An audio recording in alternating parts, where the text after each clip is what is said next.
"Who let her speak like that to him?" the man demanded, his voice sharp enough to cut glass. And in that frozen second, no one noticed the old Sicilian's hand trembling as his eyes filled with tears. The room went silent the moment. The words left her mouth, not loud words, not rude ones, just a greeting, soft, respectful, spoken in a dialect. Most people in that polished restaurant had never heard before.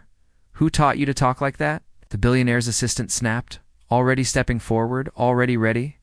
To end her shift, the shy black waitress stood still, her hands folded at her waist. Her eyes lowered, her heart racing so hard she felt it in her throat. She had only meant to be kind. She had only meant to honor an old man who looked tired, far from home, and lonely in a room full of power. The old Sicilian father of the billionaire CEO did not speak. He could not, because in that instant, past had rushed back into his chest. Like a wave, and he was drowning in it. Her name was Naomi Carter. And invisibility had been her armor for most of her life. She moved through the world quietly, like someone afraid to take up space. Her uniform never wrinkled. Her shoes were always polished. Her smile was gentle, careful, the kind meant to soothe others while asking for nothing in return. Customers rarely remembered her name, only that she was polite and fast and never caused trouble. Tonight was supposed to be no different.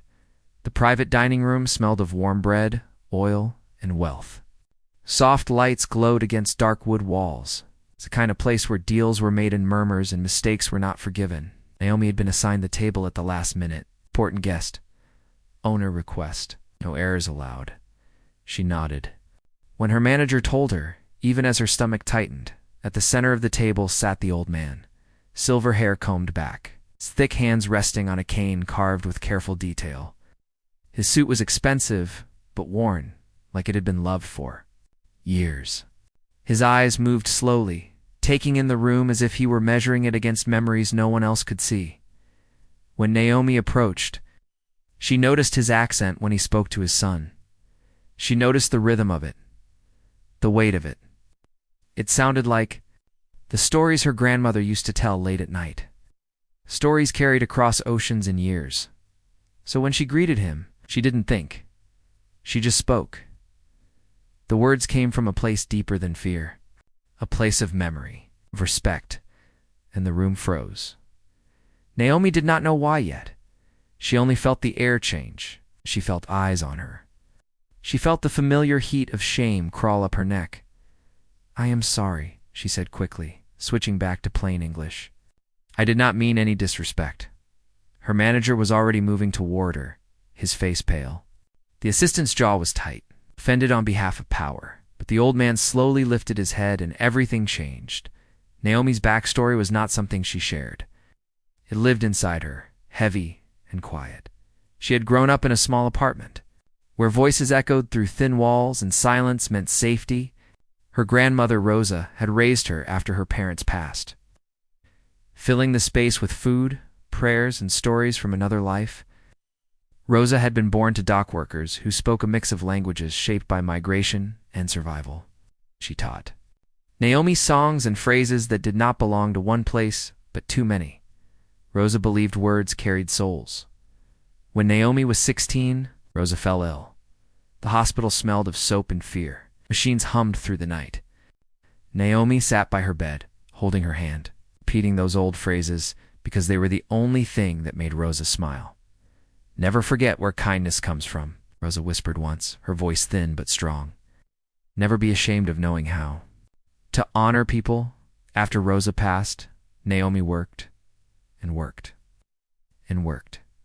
She learned how to disappear into service, how to keep her head down when customers spoke over her, how to swallow insults with grace because rent did not wait for pride. But she never forgot those words. Now, standing in front of the most powerful man she had ever seen and his even more intimidating father, Naomi felt that old fear rise. Fear of being told she did not belong, the fear of punishment for simply being herself. The manager cleared his throat. "She will be replaced immediately," he said, voice tight. She did not follow protocol. Naomi's hands trembled. She nodded once. "Of course," But the old man raised a hand. "No," he said softly. The word carried weight. It carried years. He turned fully toward Naomi, his eyes wet, his voice unsteady. "Where did you learn to speak like that?" Naomi swallowed. "My grandmother, sir. She used to say it reminded her of home." The old man closed his eyes. Home. The word cracked.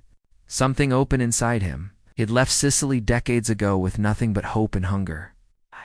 He had worked docks, kitchens, factories. He had taught his son that success came from sacrifice. That softness was a luxury, but he had never forgotten the sound of his mother greeting elders in that same dialect, sound he had not heard spoken with care in over 50 years. The assistant scoffed. "With respect, sir? This is not appropriate behavior for staff." The old man opened his eyes slowly. "Appropriate," he repeated. "You think respect is inappropriate?" The room was so quiet Naomi could hear her own breath. The billionaire CEO, who had been silent until now, watched his father closely, had seen him in boardrooms, in negotiations, in moments of steel. He'd never seen him like this. "My mother spoke like that," the old man said. "She spoke to those she honored." Naomi felt tears sting her eyes, but she did not let them fall. The manager shifted uncomfortably. "Sir, we have standards." The old man tapped his cane once against the floor. "Standards without humanity are empty." He said, "This young woman showed me more respect in one sentence than this room has shown me all night." No one spoke. The power in the room began to tilt. Slowly, quietly, the CEO leaned forward. "Father, are you saying I am saying," the old man interrupted gently, "that if she leaves, I leave, and every contract tied to my name leaves with me?" The assistant's face drained of color. Naomi stared at the floor, stunned. The CEO exhaled slowly.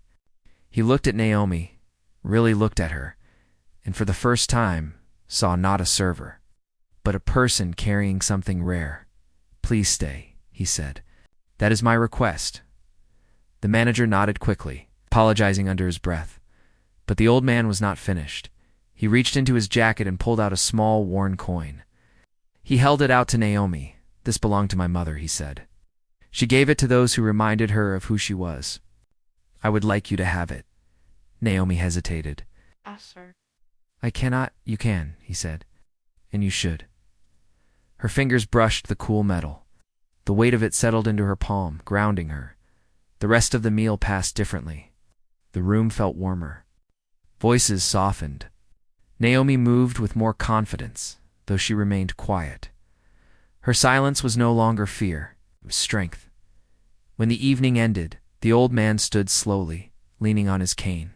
He looked at Naomi one last time. "Never lose your voice. Even when the world tells you to whisper," he said. The words burned themselves into her memory. Days later, the story spread quietly, not as gossip as respect. The CEO personally requested Naomi for future events. He funded a language and culture program in his mother's village. He made changes that did not make headlines, but made a difference. Naomi kept working, but she walked taller. Sometimes power does not announce itself. Sometimes dignity speaks softly. And sometimes the smallest voice carries the deepest truth. If this story moved you, share where you're watching from. Let us know what respect means to you. Subscribe for more stories that remind us that silent strength can change everything.